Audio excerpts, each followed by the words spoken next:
تو امام کے دورے حکومت میں رمیلہ نماز جمعہ کے لیے آ گئے. بخار اور طبیعت کی خرابی کے بعد اٹھا تھا. کچھ طبیعت بہتر ہوئی، سوچا کہ امام جمعہ پڑھا رہے ہیں،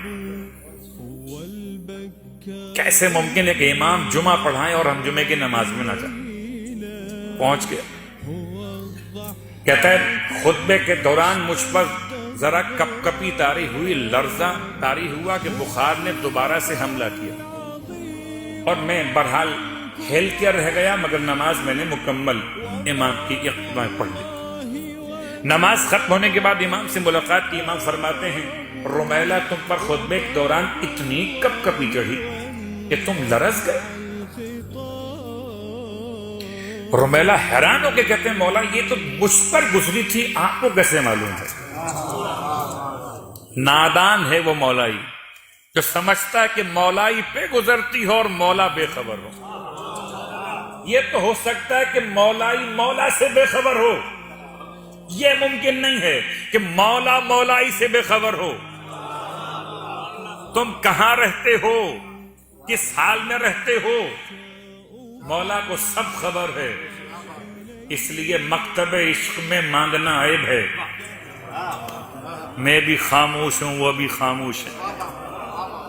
استاد سکھتے جاتا سب معلوم ہے. رمیلہ حیران ہے. اس زمانے کا مومن، آج کا مومن تو مولا میں جان قربان کر رہا ہے نا، اس زمانے کا مومن کہتا ہے مولا آپ کو معلوم ہے، بخار مجھے ہوا. ہو سکتا ہے کہ رمیلہ کی اہلیہ کو بھی نہ معلوم ہو، یقیناً نہیں معلوم تھا. رمیلہ کی اولاد کو بھی نہیں معلوم تھا، رمیلہ کے بہن اور بھائیوں کو بھی نہیں معلوم تھا. ہر وہ مقام جہاں پہ کوئی ساتھ نہ دے سکے وہاں پہ ساتھ ہمیشہ دیا ہے تو علی ابن ابی طالب. باپ بھی دور ہے، ماں بھی دور ہے، مسجد میں بیٹھا ہوا ہے، ساتھ میں کوئی بھی نہیں ہے. مولائی ہو تو کبھی اپنے آپ کو اکیلا نہ سمجھنا، تم اکیلے نہیں ہو. اگر تم مولائی ہو تم اکیلے نہیں ہو.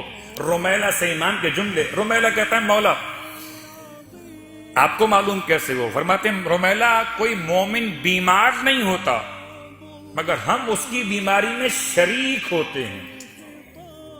شریک، سہیم، کیا مطلب؟ حصے دار. مجھے بخار ہوا، آپ پوچھنے آ گئے، آپ نے ہاتھ میں ہاتھ تھاما، بہت گرم جسم ہو رہا ہے آپ کا، آپ کو معلوم ہو گیا. لیکن ایک معلوم ہونا اور ایک شریک ہونا. رمیلہ کوئی مومن بیمار نہیں ہوتا مگر ہم اس کی بیماری میں شریک ہوتے. تو چونکہ اکثر آپ میں سے ایسے ہوں گے جو یہاں پردیس میں تنہا رہتے ہوں گے، اور کبھی جب طبیعت خراب ہو جاتی ہو تو گھر بہت یاد آتا ہوگا، اور جب تنہائی محسوس کرتے ہو تو قسم کھا کے آج کی مجلس کا پیغام دیتا ہوں کہ تنہائی میں کبھی اپنے آپ کو تنہا محسوس نہ کیجیے گا. اگر مولائی ہے تو امام 1400 سال پہلے بتا گئے تھے رمیلہ کوئی مومن بیمار نہیں ہوتا مگر ہم اس کی بیماری میں شریک ہوتے ہیں. تو پہلا مسئلہ حل ہو گیا آپ کا. آپ بیمار اکیلے نہیں ہیں.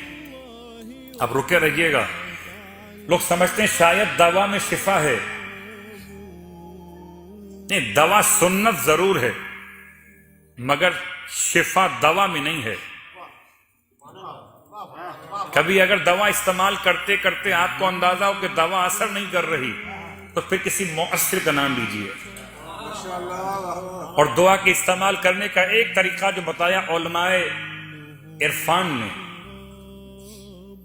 کہ جب کبھی استعمال کرو دوا کو حالت مرض میں تو یاد کرو یا شافی، شفا دینے والا کون؟ ہوا الشافی، پروردگار. یا شافی، یا شافی اشفنی، تو مجھے شفا دے دے بے جسم و روح علی ابن ابی طالب.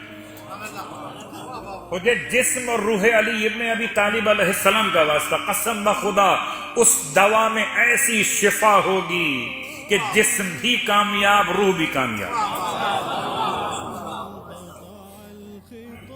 اس لیے کہ کوئی دعا قبول ہوتی ہی کب ہے بغیر توسل علی ابن ابی طالب علیہ السلام کے